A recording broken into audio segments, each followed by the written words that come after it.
So let's look at the long-tailed cast-on. Long-tailed cast-on is about the most common cast-on in knitting. It is very, very simple and creates a nice clean edge, which is what you want in the bottom of your garment, whether or not you're going to seam it into something else or leave it as it is.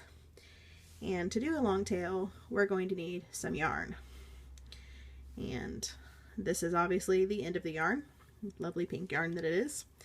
And what we're going to do is take the yarn and a knitting needle and measure the amount of yarn we need for our cast on. Now the very simplest method of doing this is to take one of your needles, just one mind you, and drape your yarn right there on the edge of your needle and anchor it with your finger, unlike I did. Anchor it with your finger and wrap the yarn loosely around your needle. And you're going to want to wrap it 10 times. Don't forget to count the loop under your finger. So we're going to count 1, 2, 3, 4, 5, 6, 7, 8, 9, and 10. And that's 10 loops. And I always count my loops to make sure that I have not miscounted. 1, 2, 9, 10. So all 10 loops on the needle. Now the very next step is to actually drop the needle out of this, but before you do that you want to take hold of it right here, right where it ends at the very last loop closest to the pointy end of your needle. So take hold of that and just slide that needle out, and you can set that needle down. We won't need it for the next step. Now we're going to fold the yarn over in half. Now we know that one length is going to be 10 stitches, so 2 lengths will be 20 stitches, and since we're casting on 40, well, you may be casting on more or less, but 40 for the cowl. We're going to run it over again, which is 30, and one more time, just double it over loosely, and that'll be about 40 stitches, which is what we need for the simple cowl. Now, in order to ensure that you have enough space, not only for all 40 of your stitches, but also for your weaving in ends, we're going to measure out another 6 inches. And I usually eyeball my 6 inches, and I always would rather end up with a longer tail than a shorter tail.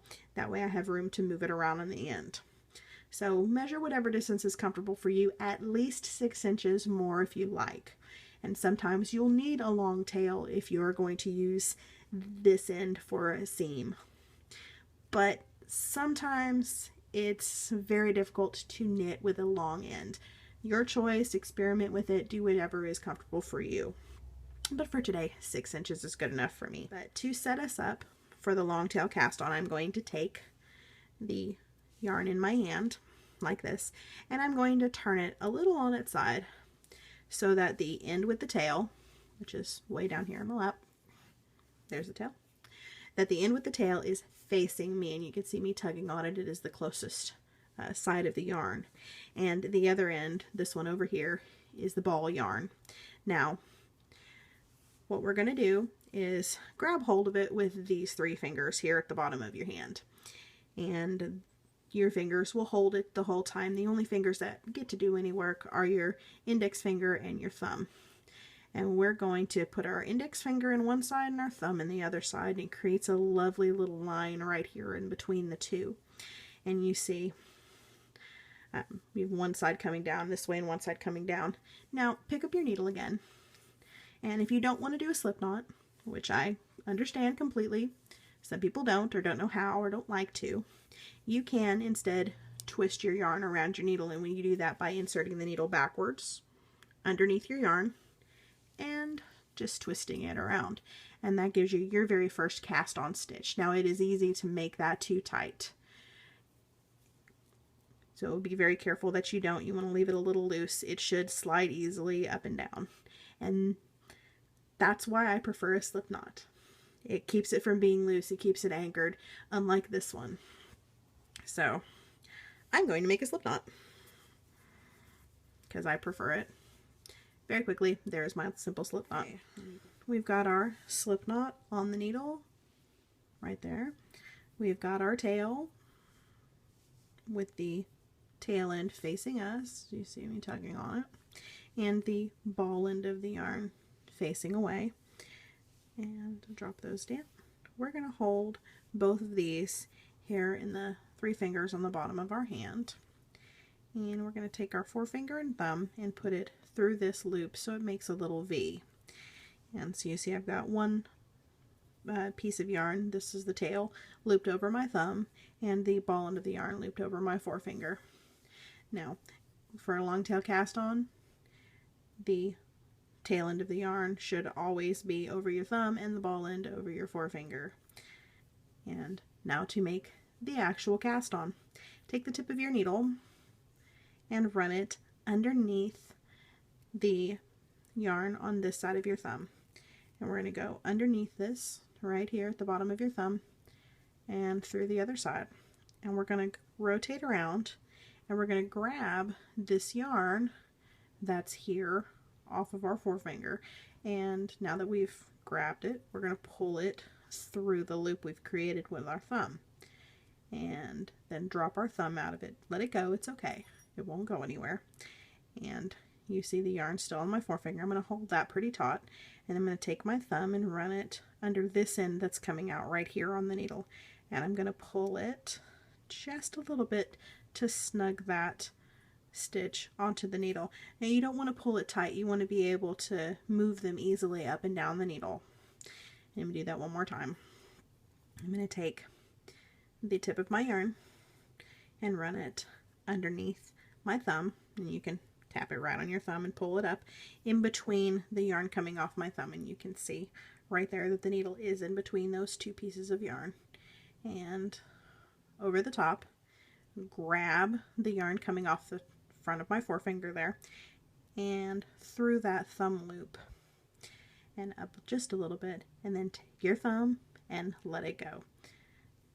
Then you're going to grab this loop right here and pull it just a little taut again. You want to be able to move those stitches up and down. And the reason you want to be able to move them is so that you can get your needle in when you're actually knitting. Now, for what we're doing, which is the basic cowl or simple cowl, you're going to need 40 stitches. So 1, 2, 3, 4, 5, 6. We're going to do 7. You really get a rhythm on this if you do it long enough. That should be 10. 4, 5, 6, 7, 8, 9, 10. I like to count in twos, sorry. Anyway, 10 lovely stitches. After your 10th stitch, let go. And the reason you let go is so that this tail end of yarn, which can get a little unraveled, can be wound back up tight. And if you hold the two next to each other after you've been working on them, you can really see which is the tail and which is the ball yarn. The ball yarn really can't unwind, it's all wound up in the ball there.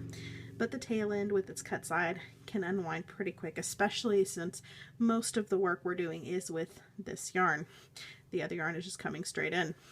So after you've got your 10 stitches and rolled your tail yarn back a little tight, you're going to pick it up the same way we picked it up earlier, with your thumb on one side, your forefinger on the other, and these fingers on the bottom just holding the two tails there together, and you can see how they fall out of the bottom of my hand.